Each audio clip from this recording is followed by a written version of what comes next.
Nalulungkot po ako dahil ang korupsyon, usapin na po yan noong panahon ng 2007. Reklamo na po natin yan mga Pilipino noong 2007. Ang ini-expect po sana natin sa administrasyon ni Pangulong Marcos noong siya ay naupo bilang presidente ay mabawasan yung korupsyon.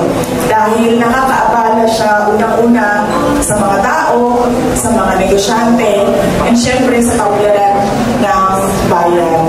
Pero ang nangyari po ay kabaligtaran. Mas lumala po.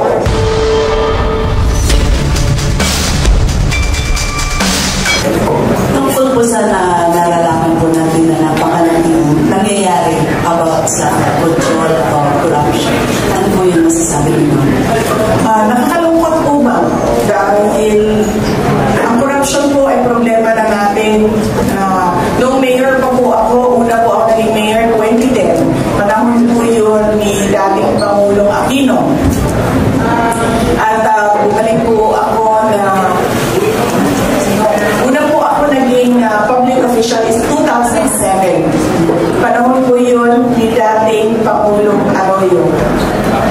Tapos naabutan ko po si dating Pangulong Aquino, President Duterte, ngayon po President Marcos. Nalulungkot po ako dahil ang korupsyon, usapin na po yan noong panahon ng 2007. Reklamo na po natin yan mga Pilipino noong 2007. Ang ini-expect po sana natin sa administrasyon ni Pangulong Marcos noong siya ay naupo bilang presidente ay mabawasan yung korupsyon. Dahil nakakaabala siya unang-una sa mga tao, sa mga negosyante, and syempre sa kaunlaran ng bayan. Pero ang nangyari po ay kabaligtaran. Mas lumala po ang korupsyon dito sa ating bayan na siya na rin ang nagiging dahilan sa pinsala sa ating lipunan. At nagdadala din siya ng kahihiyan sa ating bayan, lalong-lalo na sa mga ibang lahi na nakatingin sa atin at nakikinig sa pinag-uusapan natin dito sa bayan natin. At syempre na yung hindi natin maabot yung kaunlaran na pinapangarap natin para sa ating Pilipinas, mahal na Pilipinas, dahil sa korupsyon. Good morning, President. Vice President. Follow up po sa akin kanina yung interim release ni Tatay Digong. Sana po, ano po ating? Nag-file po ng interim release yung defense team ni dating Pangulong Rodrigo Duterte. Nakahanap po sila ng isang bansa na tatanggap, third country na tatanggap kay Pangulong Duterte. Lahat po ng kinakailangan para suportahan yung kanilang petition for interim release ay sinabit na po nila at na-deny po yung interim release. Ngayon, ang hakbang naman ng defense team ay nag-file din sila ng appeal. Tapos, nagsabit na po sila ng bago pang mga supporting documents na nagsasabi na wala po kay dating Pangulong Rodrigo Duterte yung mga risk factors sa pagbibigay ng interim release. Ang risk factors po, unang-una, flight risk, ibig sabihin magtatago. Pangalawa po ay mag-threaten o mag-intimidate ng mga witnesses. Hindi po galing kay dating Pangulong Rodrigo Duterte yun. Nakita na po natin na merong mga investigasyon noon dito sa ating bayan. Nag-investiga si Commission on Human Rights, si Lima, nag-investiga ang Senate, yung pinatawag nila si Trillanes at ang kanyang mga testigo. Wala pong nanakot, walang nangyaring masama sa kanila. So, makikita po natin na hindi ganyan yung behavior ni dating Pangulong Duterte. In fact, sinasabi na lagi, pabayaan ng mga tao na magtanong, pabayaan na magbukas ng investigasyon.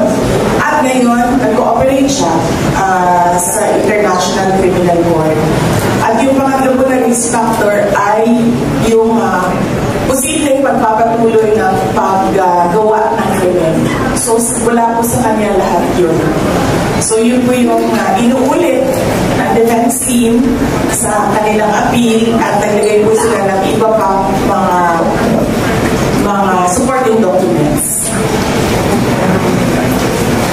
Good morning, VP EY, Panigiri of DWIC. Reaction niyo po una, pilit na shift yung investigation dinadala sa flood control projects daw sa Davao. Plus, second, ano po ba yung mga sistemang pinatupad at pinapatupad ng pamunaan ng Duterte at puro walang negative reaction from your constituents sa Davao with regards to flood control and infra projects dun sa inyo?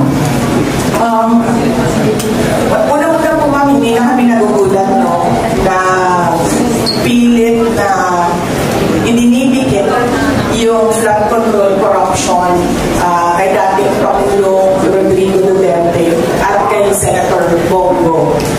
Kasi sinasabi ko nga noon pa na unang-una yung nangyayari ngayon, hindi na po ito usapin ng 2025 budget. Dahil ang 2025 budget ay ninakaw na. Wala na yun. Ang usapin po ngayon ay yung 2026 budget, 2027 budget, at 2028 budget. At yung mangyayaring eleksyon sa 2028. So kung i-tanbig natin yun, yung ginagawa nilang pag-atake sa dating Pangulong Rodrigo Duterte at kay Senator Bongo, gusto lang din nun na matamaan yung ako. Dahil paniwala nila at siguro pakiramdam nila, isa ako sa mga kandidato na pagkapangulo sa 2020. Negative reaction po ng mga tiga Davao, wala silang negative reaction. Opo. Wala silang negative reaction dahil sa Davao po, transparent po yung pag-i-implement ng projects. Yung mayor po, nagsasabi siya na ito yung plano natin para sa isang taon. Tapos after 1 year, nagsa-state of the city address siya at sinasabi niya rin, ito yung mga hindi nasunod, ito yung mga nasunod na plano, at ito yung mga hindi nagawa at bakit hindi sila nagawa. Nagagawa po namin na ipaliwanag sa mga tao kung ano po yung mga projects at ano po mga dahilan kung bakit sila na-i-implement at hindi sila na-i-implement.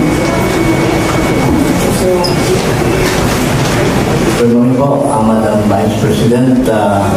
Sa latest Pulse Asia survey, 69% or roughly 7 out of 10 Filipinos ay dissatisfied or critical of the government's anti-drug and corruption campaign. Napalagay po ano ang inyong view? Ano po ang inyong pakikaya? Dahil po kasi unang-una mabagal yung action ng Office of the President sa corruption. Puro lang po salita ang ginagamit. Kung nakikita po ninyo noong 2024, nagsabi na po ako na may problema sa budget dahil ang budget ay hinahawakan ng 2 tao lang. At totoo po yun. Wala na pong nangyayaring by cap. Dahil pinag-uusapan na lang yun at pinag-hati-hatian. Pero wala siyang ginawa. Wala man lang siyang sinabi. Wala siyang komento. Tapos, nagkaroon ng SONA na palagay ko gusto nilang magpapogi ba sa taong bayan, sa nakikita at sa reklamo ng taong bayan. Palagay ko gusto nilang magpapogi, nagsabi na mahiya naman kayo hindi nila naisip na yung sinabi nila ay babalik sa kanila. At yun na rin yung sinabi ko na ang korupsyon na ang nagiging dahilan sa pinsala, sa mga pagbaha, sa perwisyo sa mga tao. At nakikita natin na walang aksyon at walang ginagawa. Meron lang investigasyon, pero palagay ko, ang hinahanap ng tao ay sabihin niya na itong mga congressman na ito, sila yung dahilan ng mga corruption sa loob ng House of Representatives. At palagay ko, hindi din niya masabi dahil aabot siya sa sarili niya, sa Office of the President. Dahil pumirma po siya ng budget Pag pumirma ka po ng budget at sinabi po niya, binasa niya, page per page, 5,000 pages ang budget. So, ibig sabihin, nakita mo yung insertion. Pero wala kang ginawa. Wala kang at all man lang sinabi sa taong bayan na aalisin ko ito dito sa 2025 budget dahil insertion ito ng mga senador, insertion ito ng mga members of the House of Representatives. Wala po siya ginawa. Yun po yung galit ng mga tao. Hindi po niya pwedeng masabi na politika ito dahil hindi po siya kandidato kailanman sa darating na mga eleksyon. Siguro kandidato ng congressman sa Ilocos Norte, pero napakaliit na namin.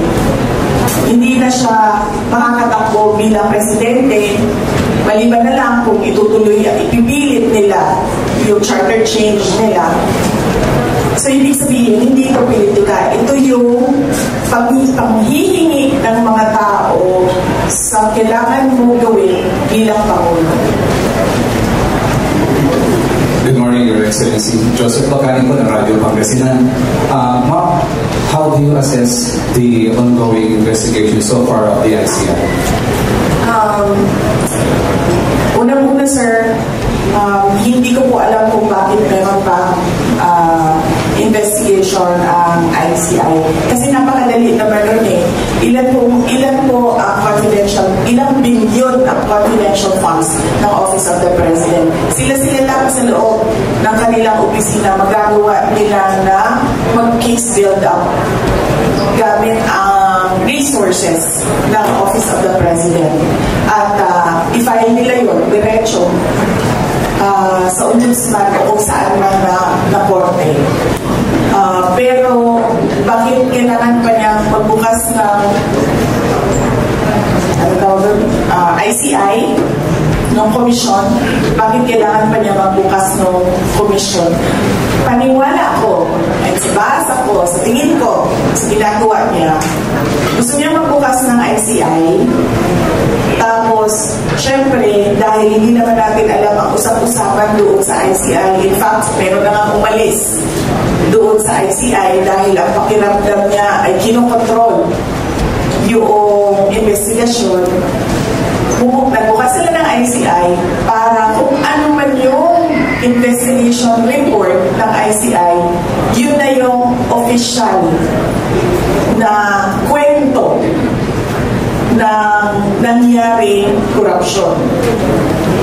At yun ang i-feed nila sa mga tao at sasabihin nila na ito yung kwento at ito yung mga kailangan natin gawin, mga responsible. That way, ikaw na mamamayan, hindi mo na ma-dispute, hindi mo na ma-contra yung results dahil sasabihin niya, hindi, legitimate yan. Nagawa ako ng komisyon, nag-imbestiga ang komisyon, merong lumabas na commission report. So, paniwala ko, nililegitimize nila yung kwento na gusto nilang lumabas. Last question. Good morning, Juan. What's the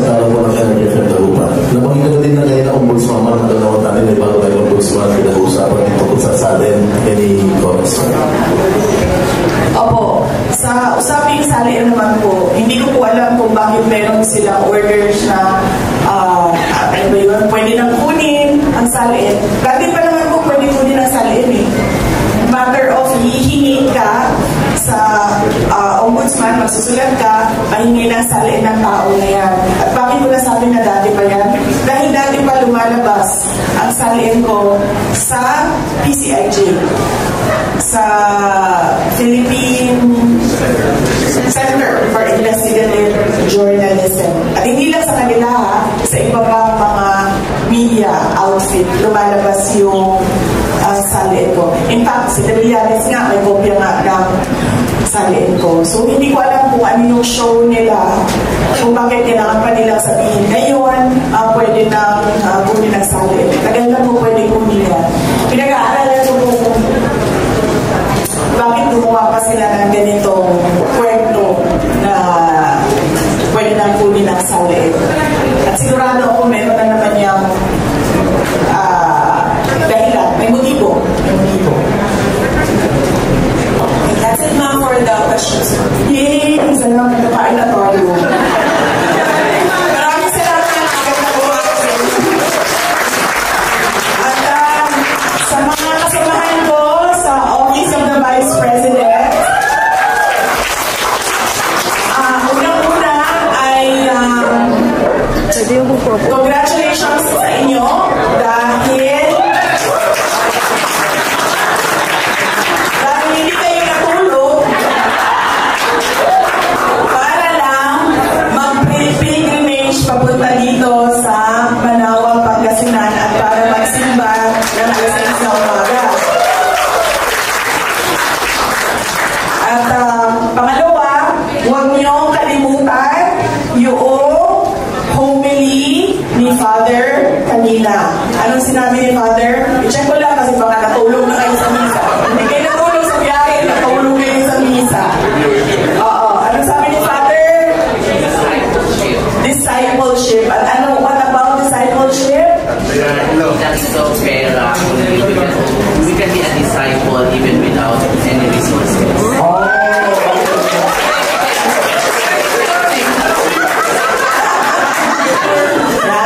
So, huwag natin kalimutan yung message ng Diyos. Ang ano lang doon is, ang messenger lang si Father. Pero yun ay galing sa Biblia. At ang pangatlo ay, mag-ingat kayo pauwi. Huwag kayong dumiretso ng Baguio. Sabi ni Mayor, 1 hour and 30 minutes na lang daw galing dito ang Baguio. So, huwag kayong dumiretso doon. Bumalik kayo ng Mandaluyong. Kasi wala sa itinerary ninyo ngayong araw na ito ang Baguio. Ibang pilgrimage yun. Sa susunod na pilgrimage na.